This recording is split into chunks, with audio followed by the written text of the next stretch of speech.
Bonjour à toutes et à tous, c'est Gail, on se retrouve dans une nouvelle vidéo et comme vous l'avez compris, alors aujourd'hui on va être encore sur un format très similaire à ce qu'on a fait la semaine dernière, c'est-à-dire très simple, très peu de montage et j'ai juste pris quelques sujets de conversation sur lesquels on va s'attarder et aujourd'hui on va d'ailleurs parler principalement de la route de WrestleMania. En effet j'ai pas beaucoup de temps parce que j'ai encore majoritairement bossé sur la grosse vidéo que je prépare toujours. J'ai pas encore tout à fait fini le dérush, c'est encore très long. J'ai fait déjà un premier passage dans la machine en quelque sorte, pour vraiment enlever les moments pas très importants. Et puis après, je vais refaire un tri pour raccourcir encore la vidéo parce que ça va être beaucoup trop long sinon. Là, je me retrouve avec une vidéo d'un peu plus de 2h10. Donc je pense que si je peux faire descendre ça en dessous de 2 heures, voire 1h50, ça serait pas mal et certainement beaucoup plus agréable à suivre. Donc du coup oui, j'ai pas eu beaucoup de temps pour bosser sur une vidéo travaillée pour aujourd'hui, travailler entre guillemets, hein, quand on compare les dernières vidéos que j'ai fait, c'était pas forcément le travail de zinzin, c'est vrai. Mais je vous préviens, une fois que cette grosse vidéo sera sortie, je compte vraiment relancer la chaîne et avoir un nouveau rythme, plus régulièrement, des vidéos, peut-être 2 par semaine avec des shorts, tout ça. Je compte en tout cas faire ça, j'espère que je vais réussir à lancer ça vraiment et à m'y tenir, mais ça on verra en temps voulu. Alors, avant qu'on commence la vidéo, je vous invite évidemment à liker la vidéo si vous passez un bon moment et si vous aimez ce format. Et évidemment, n'oubliez pas de vous abonner à la chaîne si vous ne voulez pas rater les prochaines vidéos. Et surtout, bah, évidemment, de ne pas rater cette grosse vidéo qui arrive. Je vais essayer de la sortir avant WrestleMania, ce serait l'objectif. Ce serait pas mal de la sortir peut-être une semaine avant WrestleMania. Donc ça fait dans 2 semaines. Ouais, il y a peut-être un monde. Il y a peut-être un monde, mais c'est pas garanti. Enfin bref, je pense qu'on va pouvoir commencer et globalement on a un gros sujet majeur qu'on va diviser en différentes sous-parties. On va parler de la route de WrestleMania au global, une route de WrestleMania qui a reçu pas mal de critiques depuis le Royal Rumble en fait, déjà quand Jey Uso et Charlotte Flair ont gagné les Battle Royale. C'est sûr que c'était pas forcément la grande joie et il y a surtout certains matchs je trouve qui ressortent pardon quand on parle de cette route de WrestleMania qui est un petit peu en dents de scie. On a évidemment le Jey Uso contre Gunther, Charlotte Flair contre Tiffany Stratton et le potentiel triple menace qui se profile entre Io Sky, Bianca Belair et Rhea Ripley. Bon, on ne va pas forcément parler de tous ces matchs-là. Et puis de toute façon, en parallèle, il y a des matchs qui me hype plutôt pas mal. Déjà, bah, évidemment, le John Cena contre Cody Rhodes, Drew McIntyre contre Damien Priest. Je trouve l'histoire plutôt sympathique. Et au final, ça a plus d'allure de construction de main event qu'un Jey Uso Gunther. Enfin, ça c'était le cas jusqu'au dernier épisode de Raw selon moi. Et il y a ce triple menace qui, malgré tout ce que j'ai dit dans la dernière vidéo, j'avoue que je suis très curieux et on va en parler aussi. Encore une fois, donc j'ai décidé de parler de 4 matchs en gros pour aujourd'hui. Donc on va parler dans un premier temps de Io Sky, Bianca Belair et Rhea Ripley. On parlera de Jey Uso et Gunther. On parlera de John Cena et Cody Rhodes. Et enfin, une nouvelle fois de ce triple menace. Parce qu'il s'est passé pas mal de choses lors du dernier épisode de SmackDown que j'ai regardé. Pour une fois que j'ai regardé un weekly, ça faisait très longtemps. Et ouais, ce dernier segment entre les trois protagonistes m'a pas mal intrigué, m'a pas mal plu. Donc on va parler un petit peu de tout ça. Alors d'abord, on va pas rester forcément très longtemps sur tous les matchs, hein, je sais pas combien de temps la vidéo va durer, mais quoi qu'il en soit, on a donc ce triple menace qui se profile entre Io Sky, Rhea Ripley et Bianca Belair. Cela dit, on a le match revanche demain, au moment où je tourne, entre Rhea Ripley et Io Sky, donc à tout moment il peut se passer quelque chose. C'est vrai que c'est pas forcément le match qui... Enfin, le match sur le papier est très sympa, mais la façon dont tout est amené, je comprends que ça puisse faire débat. On a vraiment une Rhea Ripley qui est là, qui râle en fait. Juste elle râle, c'est... Elle chouine, globalement c'est ça le délire. On a vu plus subtil quand même déjà par le passé, pour s'intégrer à un match. C'est vrai que... Bon, on aurait pu trouver quand même plus pertinent pour ajouter Rhea Ripley à l'équation. Voilà, c'est vrai qu'on était parti au début sur ce délire de Rhea Ripley qui doute, qui commence à se rendre compte que, en fait, elle a été aveuglée par son orgueil, peut-être, je sais pas trop vraiment où on voulait en venir, mais en tout cas, on a montré des failles du côté de Rhea Ripley qui pourtant d'habitude est super confiante et dominante. Là, on a complètement balayé tout ça et on a juste fait une Rhea Ripley désagréable, détestable au possible, qui essaie de s'incruster. Donc en chouinant, elle a eu son match retour. Et alors ce match retour, qu'est-ce qui peut se passer? Il y a deux issues globalement.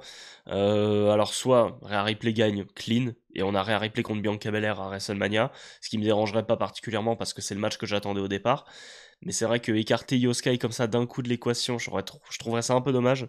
Et c'est pourquoi je pense que cette deuxième option me paraît beaucoup plus probable, c'est-à-dire Bianca Belair qui vient se mêler au match, qui, je sais pas, provoque une disqualification, ou alors, je sais pas, il va se passer un truc, et Adam Pearce au dernier moment va se dire, bon, ça suffit les bêtises, on va faire un triple menace.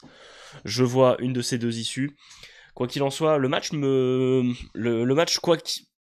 quelle que soit l'affiche au final, même si on a Bianca Belair contre Io Sky à la fin, je serais très heureux aussi. Mais ça m'étonnerait grandement qu'on parte sur ça. Moi, je vois pas la WWE écarter un replay de ce match maintenant qu'elle a été ajoutée à tout ça. Ouais, dans tous les cas, le match sera très sympa à la fin, je pense. C'est vrai que là, l'histoire pour l'instant qui est racontée, c'est un petit peu compliqué. Maintenant, on va passer à Jey Uso contre Gunther. On en a déjà parlé la semaine dernière, mais j'avais envie d'en reparler parce qu'il s'est passé pas mal de choses lors du dernier épisode de Raw et qui relance beaucoup la rivalité selon moi et qui me donne vraiment envie de voir le match. Là, ça y est, et j'ai envie de voir la suite et j'ai envie de voir comment tout va évoluer. Et ouais, donc ce Raw lors de Glasgow, bien sûr, oui. Donc cet épisode de Raw à Glasgow nous a complètement relancé la rivalité, puisque Jimmy Uso a été ajouté à l'équation. Il a été le partenaire mystère de Jey Uso pour affronter Austin Theory et Grayson Waller. Et puis on a donc Gunther qui est arrivé à la fin, je crois, et Jey Uso allait lui porter une spear, et il a glissé. Il a glissé, ce qui a permis à Gunther d'inverser la tendance. Et on a joué sur ça après, avec ce segment entre Jimmy Uso et Jey Uso en backstage, avec Jimmy Uso qui essaie de raisonner Jey Uso en lui disant qu'il n'arrivera pas à battre Gunther s'il continue comme ça. Et on est en train en fait d'installer le doute en Jey Uso, et on est en train de retrouver un petit peu un Jey Uso plus humain, plus sensible, qu'on a envie vraiment de soutenir, quoi. Et en gros, on commence à comprendre que les petits fails, peut-être la spire ratée d'il y a 2 semaines, le dive à l'extérieur qui était pas forcément très joli, cette spire où il glisse, en fait tout ça a été volontaire pour se jouer, je pense, en partie des fans qui le critiquaient pour ça, et, euh, et profiter justement des critiques pour pouvoir mieux rebondir dessus et surprendre encore plus le monde entier à WrestleMania. Et je trouve que ouais, tout ça est très bien amené. Moi, je suis bêtement tombé dedans et je me dis, de toute façon, je suis pas du genre à forcément m'arrêter sur des botches parce que j'ai l'impression que les gens, les détraqueurs de Jey Uso attendaient vraiment avec impatience le petit fail, la petite glissade, le petit truc qui fait que ah regardez Jey Uso il est pas si ouf, on vous l'avait dit. Et là, de voir que la WWE a utilisé ça, a retourné ça complètement, je trouve ça vraiment très très sympa. Et vraiment l'addition de Jimmy Uso à cette rivalité entre Jay et Gunther, c'était le meilleur move à faire parce que Jimmy, lui aussi, sait très bien raconter des histoires. Il est peut-être meilleur que Jey Uso au micro, c'est vrai, je dois l'avouer. Mais il va être vraiment une grosse plus-value. En plus de ça, il affronte Gunther demain à Raw. Là, dans l'idéal, il faudrait que Gunther l'anéantisse, que Gunther le détruise, que Jimmy finisse en sang, je sais pas. Mais il faut que Gunther le détruise et que Jey Uso qu'on voit quelque chose avec Jey Uso, quoi, peut-être un Jey Uso plus conquérant qui balaye enfin ses doutes, ou alors qui continue, qui essaye d'aider Jimmy Uso mais qui n'y arrive pas et qui se fait balayer, et on installe encore plus de doutes. Il voit que Jimmy Uso s'est fait détruire, il voit que lui n'est pas capable de surpasser Gunther. On continue d'installer le doute. Et petit à petit, on reconstruit Jey Uso, un mec beaucoup plus conquérant, et on retrouve peut-être le main event Jey Uso qui avait affronté Roman Reigns il y a quelques années et qui a évolué comme pas possible au sein de la Bloodline. Donc ouais, là ce dernier épisode de Raw a beaucoup relancé tout ça et me donne particulièrement envie de voir le match. Et bon, c'est un petit peu dommage que ça ne fasse pas le main event, mais en même temps, quand tu vois les autres matchs qu'il y a autour, c'était compliqué. C'était compliqué, mais ça peut faire un excellent opener d'une des deux nuits de WrestleMania, je ne sais pas. Mais en tout cas, ouais, c'est moi qui étais pas des plus impatients. Là, j'avoue que ce dernier épisode de Raw a bien relancé les choses et je suis curieux de connaître votre avis quant à la suite de cette histoire. Maintenant, je vous propose qu'on parle de John Cena contre Cody Rhodes. C'est vrai qu'on n'en a pas trop parlé en fait de ce match depuis Elimination Chamber finalement, et encore on n'est pas vraiment resté dessus très longtemps. C'est une histoire qui est en train de se construire là aussi. Le truc, c'est que je crois pas que John Cena apparaisse il a le prochain épisode de Raw, il me semble, où il est présent. mais je crois pas qu'il ait de show prévu avant WrestleMania après. Donc j'espère qu'il va se passer des choses au prochain épisode de Raw. Mais déjà, on va parler des précédentes promos. Déjà, cette promo à Bruxelles qui était vraiment très sympa, où John Cena a complètement changé son personnage. Il a dévoilé enfin ce nouvel aspect de son personnage, avec, c'est vrai, des phrases un peu faciles, entre guillemets, pour s'attirer les foudres du public. Mais il a vraiment très bien fait son taf, et je trouve que son meilleur move de heel qu'il ait fait au final, c'est d'arriver sur la même musique, la même tenue, et en arborant les mêmes valeurs, parce que au final c'est ce qu'on attendait le plus. On attendait un nouveau design, enfin un nouveau design, un nouveau physique, une nouvelle tenue, quelque chose qui change, une nouvelle musique peut-être, une des musiques tirées de son espèce d'album qu'il avait fait en 2005. Ça aurait pu être vraiment très sympa, mais au final, on n'a pas eu ça, et ça c'était, je trouve, le meilleur move de Hill. Donc la première promo était très bien, avec ce pauvre gamin belge qui en a pris plein la figure, et qui d'ailleurs avait été interviewé par je ne sais plus qui sur TikTok, faudra me redire, mais l'interview était très intéressante, et je trouve que elle vaut le détour. Et puis on a eu, en fait, le truc qui est intéressant. Et ensuite on a eu une nouvelle promo à Glasgow. C'était Glasgow, hein. Ça se trouve, je me gourre complètement, mais oui, c'était en Écosse en tout cas. On a eu cette deuxième promo. Et personnellement, je l'ai trouvée un peu plus intéressante dans le sens où John Cena il s'est pas contenté de ressortir des phrases simples, des phrases bateau entre guillemets. Bon, il a pas fait que ça à Bruxelles, c'est pas ce que je dis, mais je trouve que là on est allé un peu plus en profondeur, et ce délire de dans toute ma carrière j'ai analysé le public, et maintenant reprenez chaque moment et je suis capable de vous dire ce que j'ai appris, et en fait je vous connais mieux vous que vous vous connaissez vous-même. Ce délire de d'avoir analysé le public et tout ce qu'il a dit, puis ensuite dire je veux ruiner le catch en repartant, en prenant ma retraite avec le titre et en ramenant la ceinture chez moi. Là, il y avait un vrai truc, c'était très fort ce qu'il a dit, je trouve. Et puis Cody Rhodes derrière, il rebondit très bien en disant oui, tu veux peut-être enlever ce titre aux gens, mais d'abord il faut que tu me l'enlèves à moi. Cody est très très fort aussi. Ce qui est intéressant aussi, et en même temps un peu décevant, c'est qu'il n'y a pas encore eu de réel échange au micro. C'est-à-dire que il y a John Cena qui fait son speech, Cody Rhodes l'interrompt, et il fait son speech après, puis John Cena s'en va. Donc on n'a pas encore eu de réel échange, et j'ai bon espoir peut-être qu'on ait un échange à Londres demain. Ce serait quand même pas mal.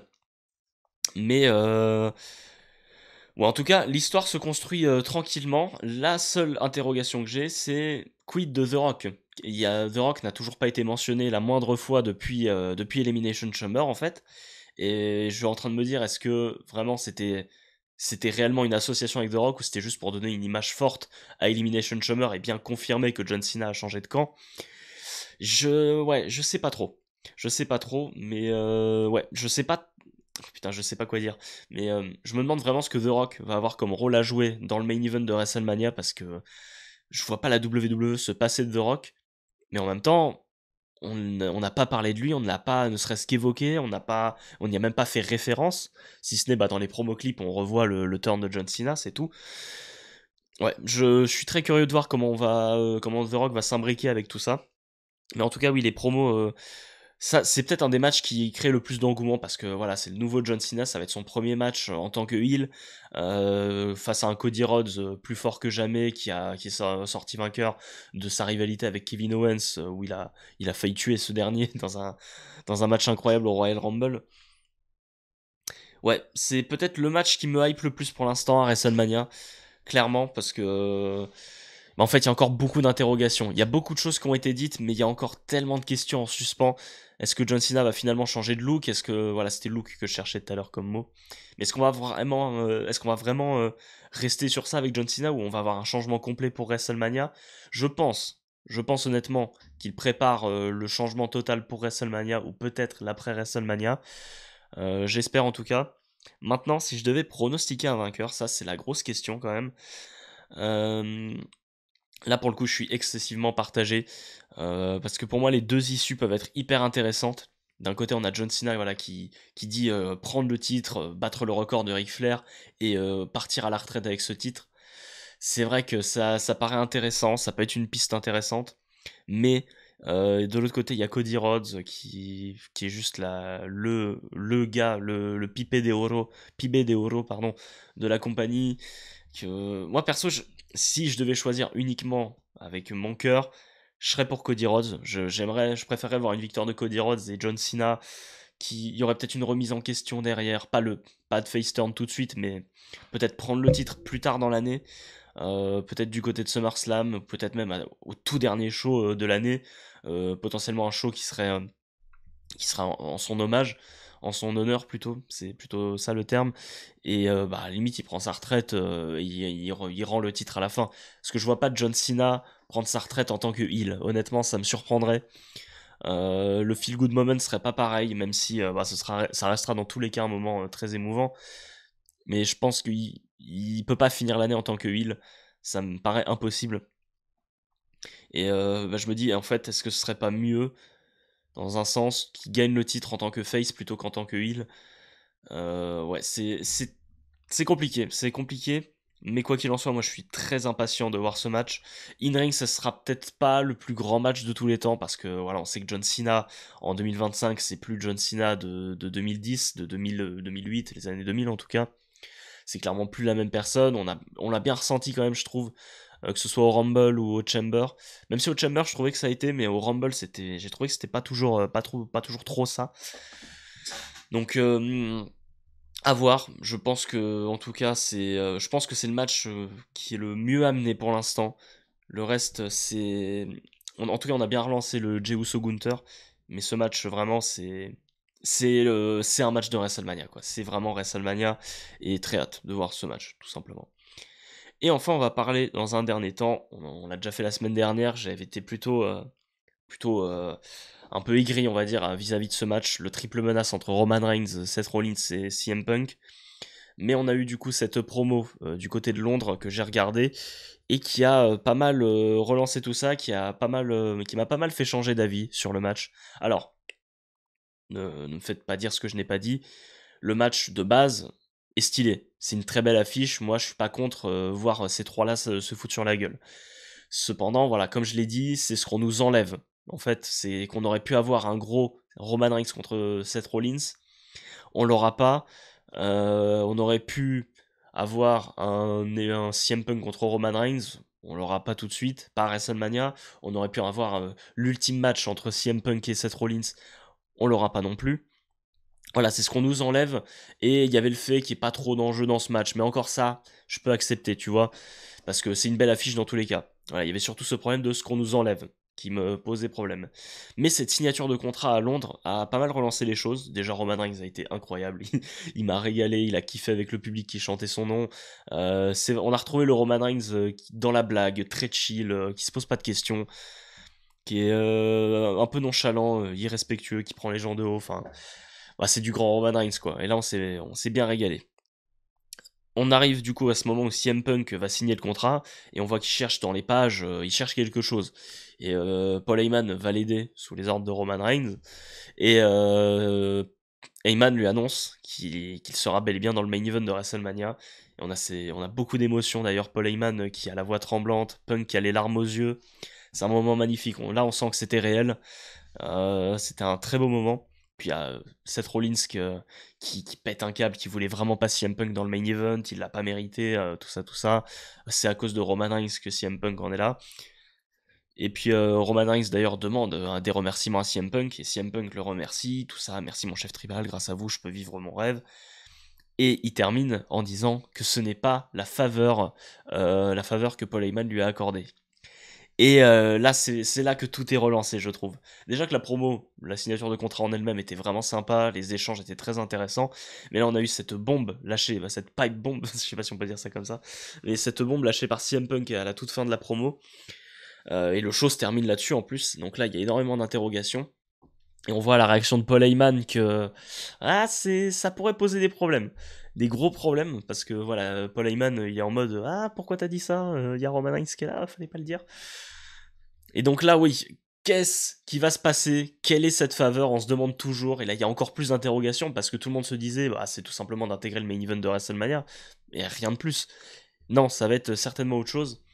Et je suppose qu'on aura quelques réponses. En tout cas, on aura des indications la semaine prochaine du côté de Chicago. Parce que Roman Reigns sera là. Et ça m'étonnerait grandement que CM Punk rate un show à Chicago. Donc j'espère grandement qu'on aura un nouvel échange entre les trois, ou en tout cas, pour avoir un peu d'indices, pas forcément qu'on nous révèle cette faveur, parce que je me demande si cette faveur, on va pas en connaître la nature à WrestleMania en fait. Parce que du coup, là j'ai 2 idées pour cette faveur tout simplement. La plus évidente, celle qui revient le plus, ce serait que le vainqueur du triple menace intègre le triple menace, intègre le match entre Cody Rhodes et John Cena pour le titre. Ça me paraît être la plus, peut-être pas la plus plausible, mais en tout cas c'est celle qui revient le plus auprès des gens. Ou en tout cas que CM Punk, lui, quoi qu'il arrive, rejoigne ce match.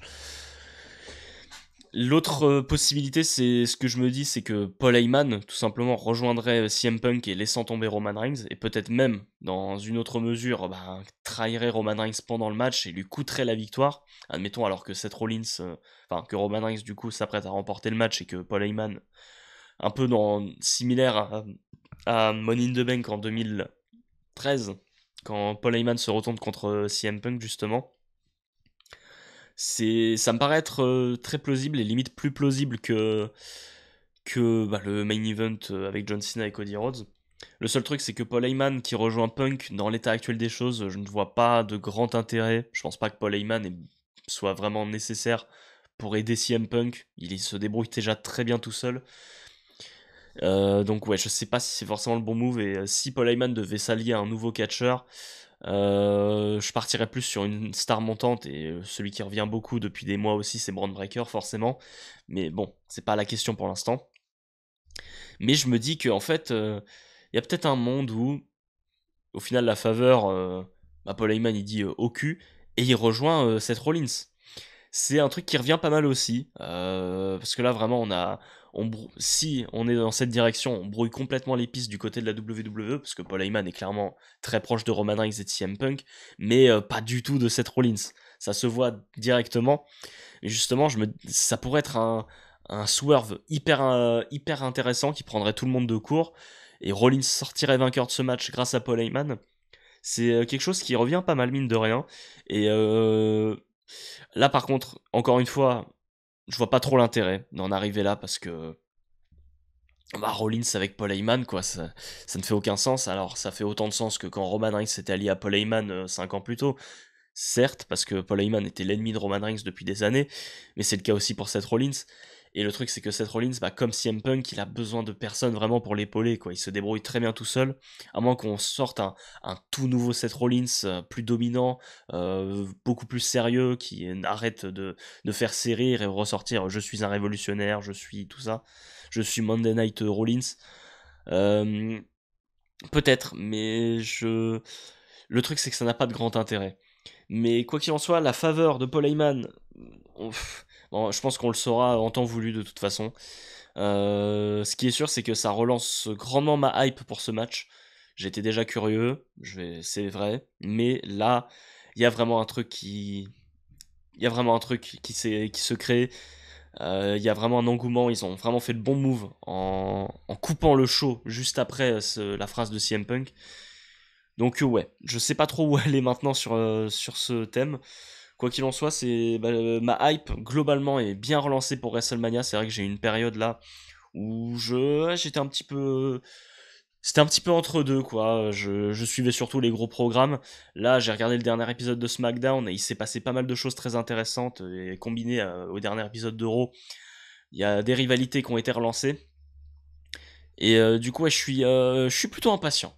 Plutôt impatient de connaître un peu la suite de tout ça, et surtout d'être à WrestleMania dans 3 semaines maintenant. Évidemment, on va couvrir WrestleMania sur cette chaîne. Alors, je vous préviens, c'est fort je vous préviens, c'est fort probable que les reviews de WrestleMania sortent un peu tard. En tout cas, la review, parce que je crois que je vais pas pouvoir regarder le show en direct. J'espérais pouvoir faire une vidéo par nuit de WrestleMania, mais ça va être trop tendu. Donc voilà, on va bien voir quand ça sortira. J'essaierai de sortir la vidéo au plus vite, peut-être le mardi. Voilà, je me projette pas trop, mais je sais que le week-end je vais être un peu pris, donc ça va être compliqué. Mais on va faire ce qu'il faut. Il y aura la review de WrestleMania, et puis sinon, on la fera en live comme on l'a déjà fait par le passé. Et puis voilà. Je pense que j'ai assez parlé pour aujourd'hui. Là, j'ai vraiment fait au feeling, juste avec les notes. Ça se trouve, je me suis un peu perdu dans tout ce que j'ai dit. Ce qui est sûr, c'est que j'attends vos retours.